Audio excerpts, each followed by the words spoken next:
Šiandien aplankėm apleistą mokyklą Latvijoje.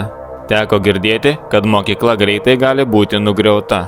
Galbūt paskutinį kartą po ją pasivaikščiosiu. Kadangi mokyklą bandoma griauti, po ją vaikščioti pavojinga, gali įgriūti. Mokykla buvo pastatyta 1882 metais.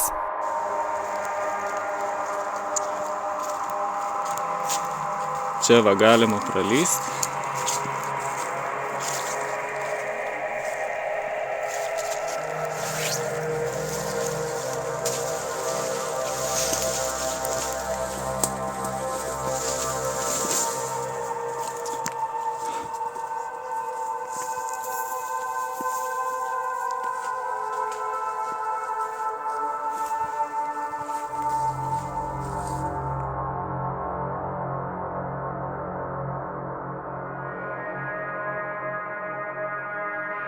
Na kągi, einam į vidų.